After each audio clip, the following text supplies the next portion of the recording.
We now got Jayden Pearl out of Battleground Academy in Tennessee as our Future Games watch party. It rolls along. Jayden, man, good to see you. Top-ranked outfielder in the state of Tennessee. Tell me about the Future Game experience so far. I mean, it's been amazing. Coming off of last year, there were a lot of big eyes, like seeing Bo Holloway pitch and seeing all those radar guns behind the plate, premier arm, like 97.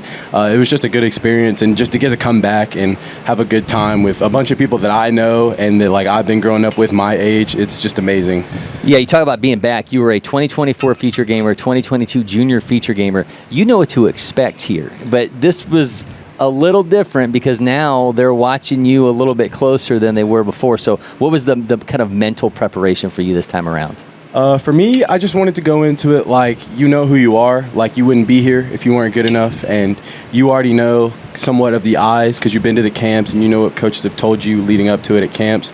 But I just went into it thinking you know who you are, like play your game and just play your role. Like don't try and be some superhero because everybody on your team is a superhero basically. Well, you say superhero, but you got exit velos of 106 mile an hour, bat speed of 88. Like those are like, so if I was to go on like MLB The Show and I'm going to build a player, he's doing that and he's running a 6.7 60. I mean, these are like eye-opening numbers that you're putting up there. When was the first time you saw those kind of exit velos and you were just like, I just did that? I'd probably say around my freshman year, like 8th grade freshman year, I started hitting like those 100s with the drop 3, and I was like, okay, so I just kind of went with the flow, and they were like, dang, you hit the ball hard. And I was like, I do? I was like, I know people hit the ball harder than me, and I'm always just trying to take that next step in my game. And always like, you can always hit the ball harder, but sometimes you just have to learn, just like, sometimes it's okay to just tone it back and just find that like barrel, because that's why I try and do consistent barrels. And if they come off hotter than, you know, like 100, then I see it as a good sign that I'm doing something right. When you're watching a major league game, though, and you see somebody's exit velo pop up, and you're like, I got that.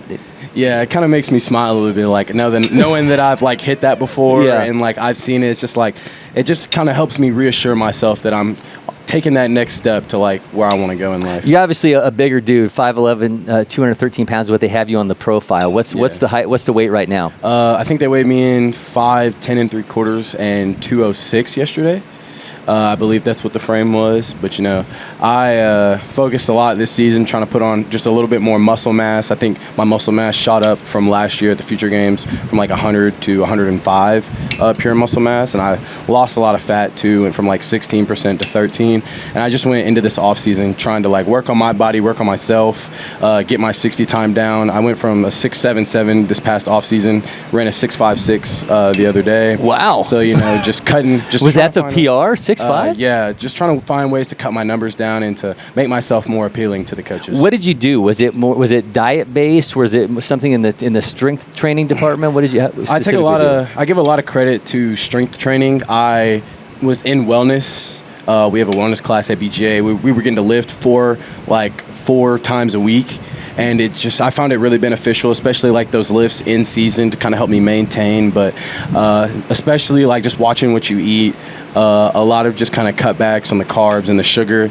I know everybody wants to eat sugar, but I mean, it's not always the best for you. I mean, I'm guilty of it myself. Try and sneak in an ice cream bowl now or then, but just watching what I eat and kind of just working out constantly on my craft. When you're a guy who's built like a running back, who do you look towards at the professional level when you kind of are building your game and kind of making some little tweaks along the way? When I was building my game, it was kind of like, I didn't kind of, like, I know I'm a bigger guy, but I still look at like sort of like the flashy players that have like the bigger legs and kind of like the 5-tool players like the Fernando Tatises and the Ronald Acuñas, because I knew that like coming in this like, okay, you've got a little bit of speed, like you're gonna develop the arm and you're hitting well, like you kind of want to look at guys that have those similar traits. And you know, there's not many people with like my frame in the league that I feel like match my stature wise, but like I kind of look at the Fernando Tatis and the Ronald Acuñas because they're the 5-tool players that I kind of want to aspire to be. Does that make it tough when you say you like don't look at the major league level and see a lot of guys like, I think of like a Tony Kemp, like you know, Joe Adell, those are kind of the guys that are maybe that, but there's not a lot of them, right? So it's like, how do you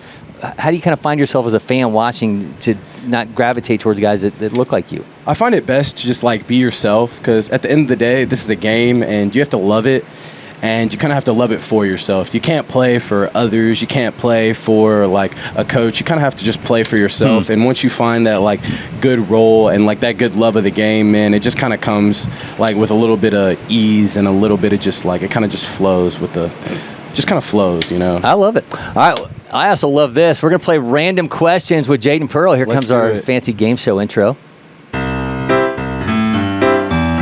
Let's do it, man. All right, producer Mason's going to give us 3 random numbers between 1 and 100. Those will correspond with the 3 questions that Jayden will answer.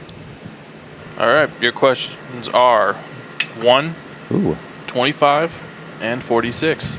All right, no one's had number 1 yet. All right, here we go. Number 1, what superhero would you be? Man, that's a tough one. I think naturally, I think you have to go to Superman. Yeah. He kind of does everything well. He's strong. He's got that super speed. He's got that good hearing. Just, you know, just all around one of the just most unbeatable superheroes, I think, out there. You also have the Captain Americas of the world, but I think I'm going to go with Superman. You want to wear red and blue, don't you? Yeah, a little bit. You know, I kind of like those colors. All right. Number 25, if your gear could talk, what would it say?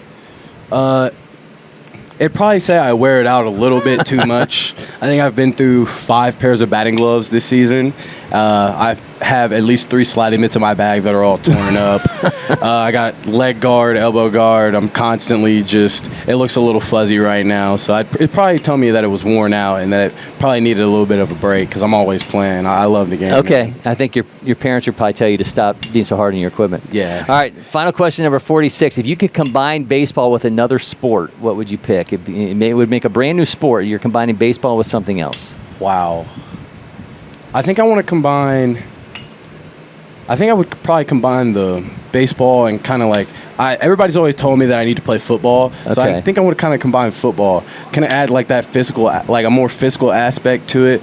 Try and find a way to just like show off the muscles because I'm a bigger dude. Yeah. And everybody's always told me I was like a football player. You think about stiff arming in football. Yeah. If you could have a bat in your hand, yeah, nobody's getting in. Nobody's getting you out. You could like tap the ball away. I feel like it's just a really cool experience. It also get dangerous. I feel like it get dangerous real quick. You probably have to add more equipment. But I mean, I feel like that kind of be a fun way to just add a physical element to the game. Especially when you got 88 mile an hour bat velo and 106 mile an hour exit velo, you're going to do some damage to a guy trying to get a stiff arm. Yeah. All right, he is Jayden Pearl. Jay, man, thank you so much. Appreciate the time.